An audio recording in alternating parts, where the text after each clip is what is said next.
Bismillahirrahmanirrahim. Kitab Al-Kabair atau membahas tentang dosa-dosa besar. Yang mana ini kelanjutan dari kajian sebelumnya tentang dosa-dosa besar. Saya agak lupa, terakhir kita membahas tentang apa? Apa tentang dosa besar meninggalkan sholat atau sihir? Barangkali Bapak ada yang ingat? Yang terakhir meninggalkan sholat, Ustaz, yang keempat. Oh, ini. Baik. Yang terakhir, dosa meninggalkan sholat. Dosa meninggalkan sholat ini adalah dosa yang tidak boleh diremehkan, ya, karena dia, kalau dalam penjelasannya kemarin atau dalam kitab-kitab fikih kita akan jumpai bahwa meninggalkan sholat ini satu sholat saja, jika itu ditinggalkan dengan sengaja atau karena malas, yaitu kalau dalam kitab-kitab fikih para ulama menjelaskan hukumannya itu adalah hukuman mati. Ya. Jadi tidak main-main ini. Karena dia termasuk dosa yang paling besar di antara dosa-dosa besar yang ada, meskipun ada yang lebih besar lagi, yaitu dosa syirik, dosa sihir, dosa membunuh. Tapi dosa meninggalkan sholat ini urutannya kalau menurut Imam Az-Zahabi urutan keempat, dosa besar keempat. Nah, sehingga pembahasannya di sini pun oleh Imam Az-Zahabi dibahas lebih panjang dari dosa-dosa besar yang lain, karena memang sholat ini kewajiban. Beda dengan yang sebelumnya itu kan sihir. Sihir itu perbuatan yang diharamkan. Jadi keharaman. Keharaman untuk dilakukan. Sedangkan sholat ini adalah kewajiban yang haram ditinggalkan. Jadi ada perbedaan. Kalau sihir itu haram mewujudkannya. Kalau sholat itu sifatnya wujud, haram untuk ditiadakan. Nah, sifatnya harus diwujudkan. Maka bagi setiap muslim, wajib hukumnya untuk mengetahui ahkam atau hukum-hukum seputar sholat, terutama adalah rukun-rukun, syarat-syarat, kemudian apa saja yang membatalkan sholat. Jadi syarat, rukun, apa saja yang membatalkan sholat. Itu wajib ya bagi setiap muslim. Dan kenapa inayah atau perhatian cukup besar para ulama terhadap sholat ini? Karena sholat ini beda dengan syariat yang lain. Yang dimana syariat yang lain ada rukhsah, ada namanya keringanan. Dimana apabila puasa misalkan, itu ketika seorang dalam keadaan sakit, maka boleh untuk kemudian tidak berpuasa untuk diganti di hari yang lain. Atau seorang sudah tidak mampu puasa karena usia lanjut, maka boleh tidak puasa dan tidak perlu mengganti, yang adalah membayar fidyah. Tapi untuk sholat ini tidak. Meskipun seseorang dalam keadaan sakit, separah apapun sakit, selama dia masih sadar, maka wajib hukumnya untuk sholat. Jadi perlu digarisbawahi. Jadi bahwa sholat ini kewajiban mengikat bahkan setiap muslim dalam kondisi apapun, meskipun dia dalam keadaan sakit, separah apapun sakitnya, rukhsahnya atau keringanannya hanya dalam bagaimana bentuk pelaksanaannya. Jadi kalau puasa tadi rukhsahnya adalah dengan tidak puasa, tapi kalau sholat ini rukhsahnya bukan dengan tidak sholat, melainkan bagaimana cara sholat. Yang pertama, fardunya adalah sambil berdiri kan begitu. Jika tidak mampu, maka sambil duduk. Jika tidak mampu, maka sambil berbaring. Ya. Dan menggunakan isyarat. Menggunakan isyarat maksudnya gimana? Pakai telunjuk. Misalkan sudah tidak, kondisinya tidak kuat untuk duduk, misalkan hanya berbaring saja, sholatnya pakai isyarat, pakai telunjuk misalkan. Jika berdiri, diisyaratkan dengan telunjuknya ditegakkan. Jika rukuk, telunjuknya agak dibengkokkan. Jika sujud, telunjuknya digenggamkan. Nah, maksudnya ketika berdiri itu membaca bacaan saat berdiri, saat memulai takbiratul ihram, sambil mengisyaratkan telunjuknya diluruskan. Itu maksudnya sholat dengan isyarat. Atau kalau telunjuknya tidak bisa diluruskan, bisa dengan gerakan-gerakan ringan yang lain. Ya. Gerakan jari yang lain misalkan. Tidak harus diluruskan.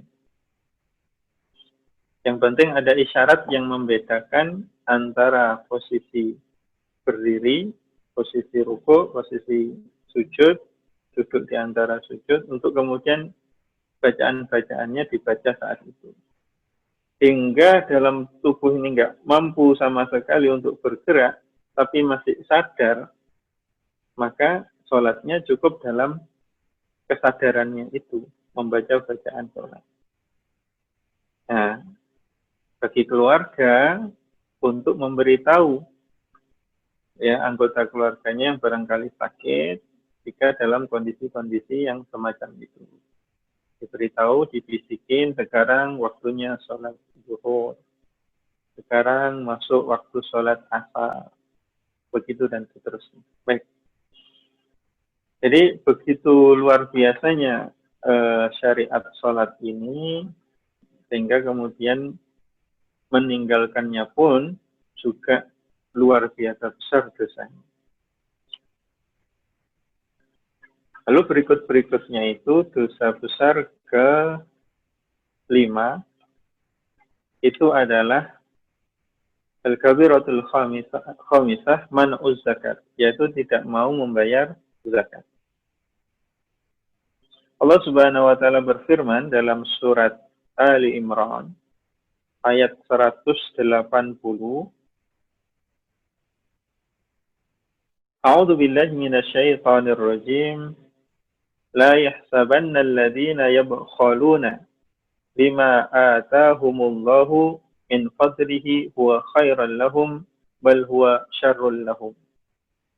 Fayutawwaquna ma bakhilu bihi yaumal qiyamah.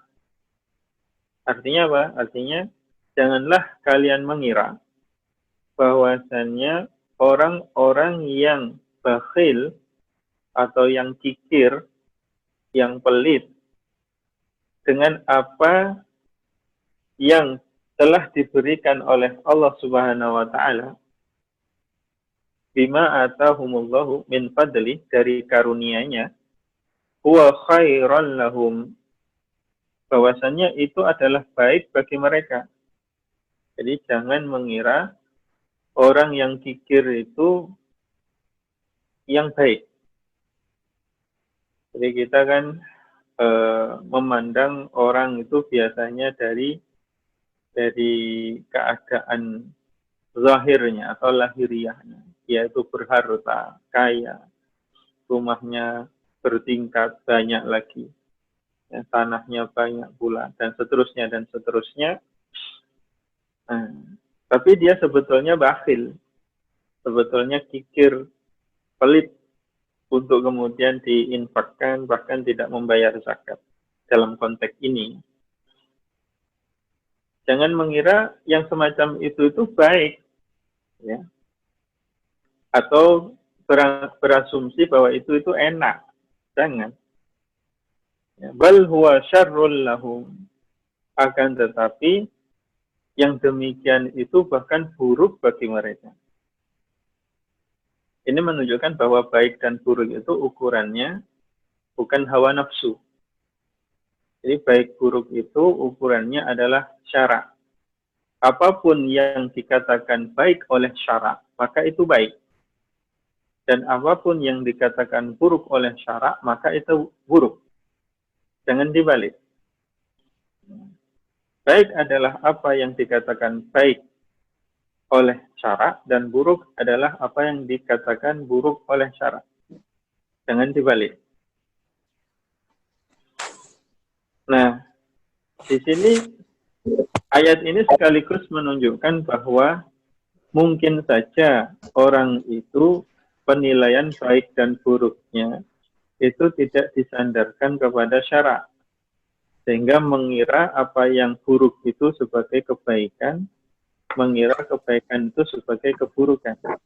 Maka di sini disebutkan jangan mengira yang demikian itu baik, kan begitu. Nah, itu artinya ada sebagian orang atau bahkan banyak yang mengira demikian itu baik, ya, menyimpan harta, menahan harta untuk tidak diinfakkan, menumpuk-numpuknya. Ada yang mengira yang demikian itu baik. Bal syarrul lahu, bal huwa syarrul lahu. Ya. Akan tapi yang demikian itu kata syara, ya, atau kata asyari Allah Subhanahu wa taala dalam firman-Nya ini, yang demikian itu justru buruk bagi mereka. Sayutawwaquna ma bakhilu bihi yaumal qiyamah. Pada hari kiamat kelak mereka akan dipikulkan atau dikalungkan atas mereka harta-harta yang mereka tahan atau mereka tumpuk-tumpuk itu. Yaumal qiyamah, pada hari kiamat kelak. Ini sekaligus menunjukkan bahwa menumpuk-numpuk harta yang tidak dikeluarkan zakatnya itu adalah keharaman, ya, keharaman. Lalu dilanjutkan oleh Al-Imam Az-Zahabi dengan ayat Allah yang lain, yaitu dalam surat Fussilat ayat 6-7. Dikatakan wa wailul lil musyrikin alladzina la yu'tuna zakah. Dan celaka bagi kaum musyrik itu yang mereka tidak menunaikan zakat. Ayat ini begitu dalam, ya, karena di situ menggabungkan antara kemusyrikan dengan tidak menunaikan zakat. Di mana syirik itu satu hal, tidak menunaikan zakat itu satu hal yang lain. Maksudnya, kalau kita kaji kitab ini misalkan, maka kita akan menjumpai syirik itu sebagai dosa besar yang lain, yaitu yang ditaruh atau dikemukakan oleh Imam Az-Zahabi itu di bab pertama, dosa besar yang pertama, yaitu dosa syirik. Sedangkan dosa tidak membayar zakat ini menjadi dosa besar yang kelima. Artinya dua hal yang berbeda yang sama-sama dosa besarnya. Nah, lalu kemudian bukankah musyrik itu adalah keluar dari Islam? Kenapa di sini dikaitkan dengan membayar zakat? Nah, di sini dijelaskan oleh para ulama kemudian bahwasanya semua kewajiban itu sebenarnya wajib bukan bagi muslim, tapi wajib bagi mukallaf. Saya ulangi lagi, semua syariat itu asalnya itu wajib bagi semua mukallaf.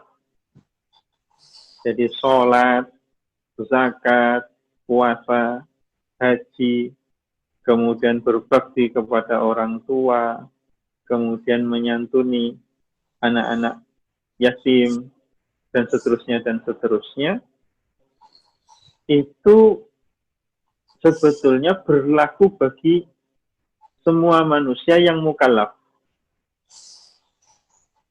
Jadi jangan salah paham ya. Jadi mukallaf itu apa? Mukallaf itu manusia akil balik. Jadi manusia yang sudah masuk masa akil dan balik. Dia sudah berakal, dia sudah bisa membedakan antara manfaat dan bahaya. Bisa kalau ukuran gampangnya bisa mandiri dalam makan minum, mandiri dalam beristinja, cebok atau buang air, atau bersuci, mandi, wudhu, sudah bisa mandiri. Mama di sini kok. Nah, atau bisa menyeberang jalan, karena menyeberang jalan ini dia menggunakan perhitungan madarat dan manfaat. Ya. Kapan bahaya itu mengancam, kapan tidak, itu dia sudah paham.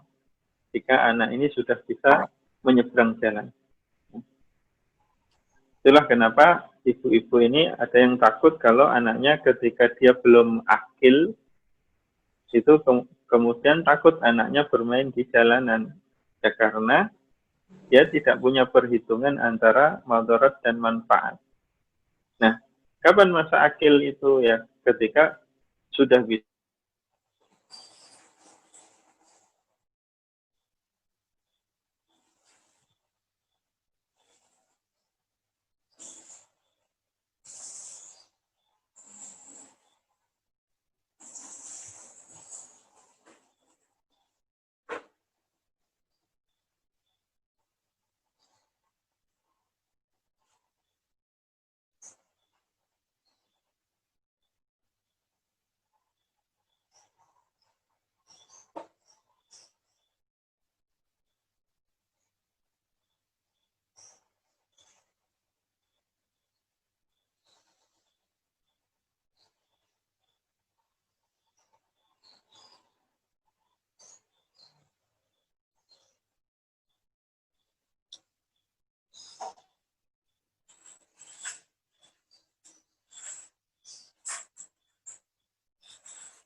Bismillahirrahmanirrahim.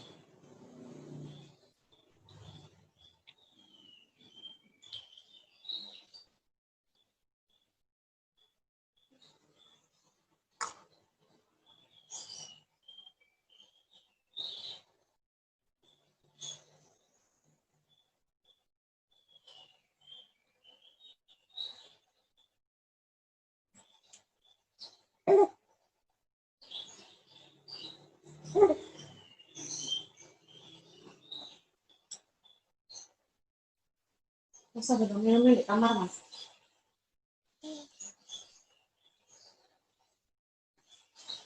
Baik, sudah bisa didengar kembali.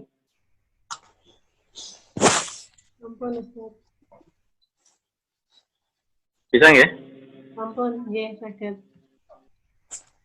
Baik. Jadi itu tadi kewajiban ya, hukum asalnya itu berlaku bagi semua mukallaf. Mukallaf itu manusia yang sudah sampai masa akil dan balik tadi itu. Hanya saja manusia kemudian terbagi menjadi mukmin dan kafir atau muslim dan kafir. Di mana syarat untuk sahnya dan diterimanya amal itu adalah keislaman. Sehingga menjadi kewajiban bagi orang yang non-muslim untuk bisa melaksanakan zakat yang juga sebenarnya wajib atas mereka, itu untuk masuk Islam. Untuk berislam terlebih dahulu, sebelum kemudian beramal, agar menjadi sah amalannya. Sehingga dalam kitab-kitab fikih ditetapkan untuk puasa, untuk zakat, untuk sholat, itu syarat sahnya dan syarat wajibnya itu adalah syarat sahnya itu adalah keislaman. Jadi harus masuk Islam terlebih dahulu. Nah, selain akil dan balik. Baik. Jadi begitu dikaitkannya kemusyrikan ini dengan kewajiban membayar zakat. Sehingga di sini disebutkan celaka bagi orang-orang musyrik yang tidak menunaikan zakat. Itu menunjukkan betapa besarnya kewajiban menunaikan zakat ini. Karena disebutkan secara khusus ya, bahwasannya dia ini wajib bagi seluruh manusia sebetulnya yang sudah mukallaf. Termasuk orang-orang non-muslim. Akan tapi untuk pelaksanaannya agar diterima oleh Allah, karena syarat diterimanya amal itu ada dua, yaitu salah satunya ya ini, masuk Islam.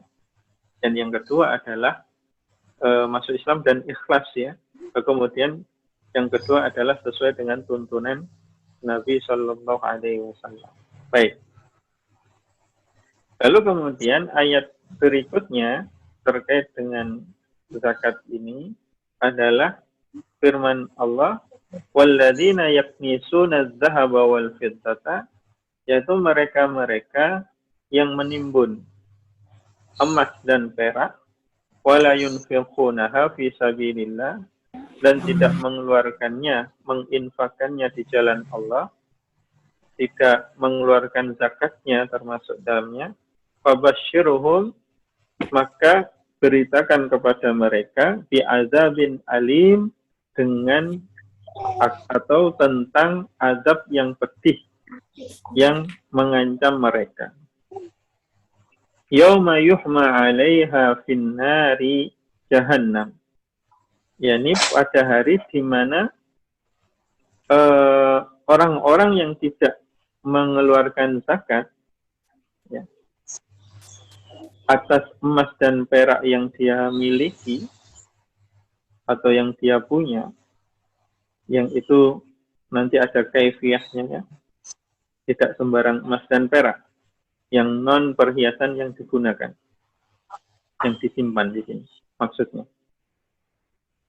Maka akan dibikinkan semacam papan-papan begitu untuk kemudian uhmiya alaiha atau yuhma alaiha, yaitu dia akan dipanggang di atasnya, dipanggang di atas papan-papan itu tadi. Apa yang dipanggang? Fatukwa biha jiwahuhum, maka dipanggang di atasnya apa?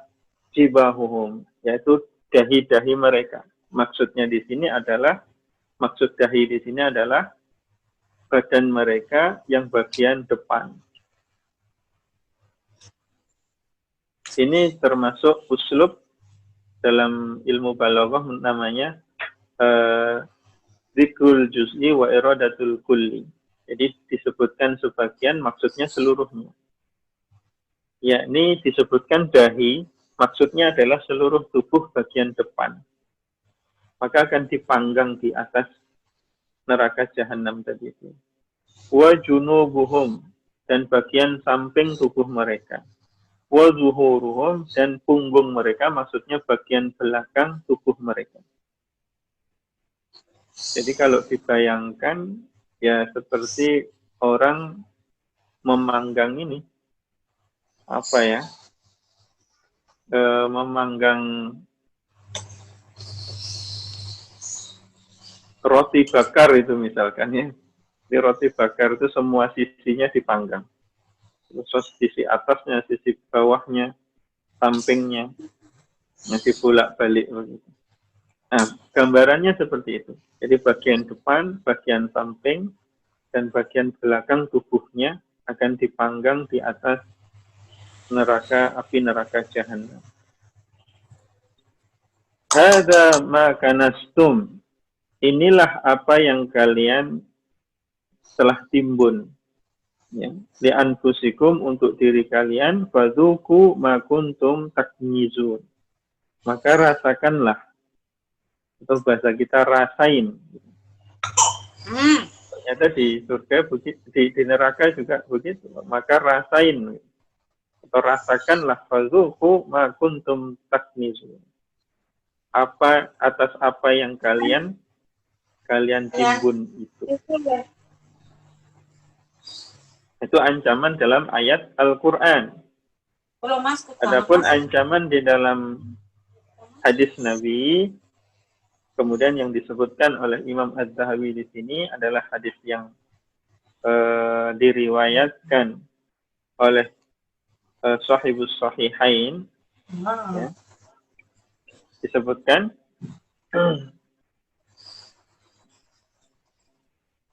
Watabatan Rasulullah Sallallahu Alaihi Wasallam. Hadis ini diriwayatkan oleh Bukhari Muslim. Jadi Rasulullah pernah bersabda, "Ma min sahibi zahabin wala fiddatin," tidaklah pemilik emas dan perak itu, la yu'addi minha haqqaha, yang tidak menunaikan kewajibannya, yaitu zakatnya, illa idza kana yaumal qiyamah, melainkan pada hari kiamat kelak, sufihat lahu sofaiha minnar, maka sofaihu minnar, maka dibentangkan atasnya papan-papan gitu, yang terbuat dari api.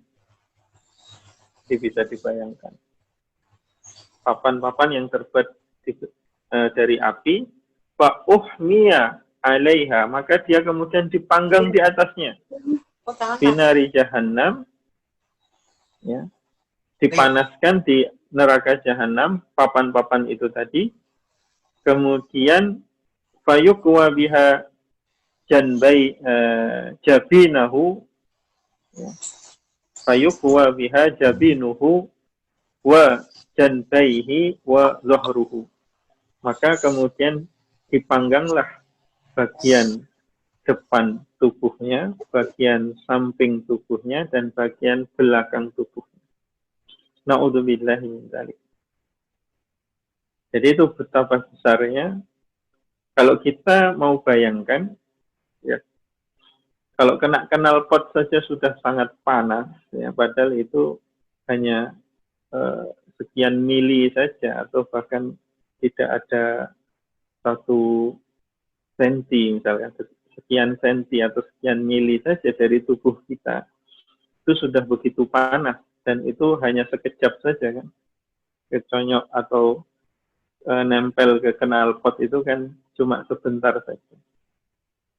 Tapi ini digambarkan di neraka itu sebentarnya itu sangat lama sekali, ya. Apalagi lamanya, ya, sangat-sangat lama lagi. Dan yang dipanggang bukan cuma sebagian kecil tubuh, tapi seluruh tubuh, sekujur tubuh. Sekujur tubuh tanpa tersisa bagian depannya, bagian sampingnya, bagian belakangnya.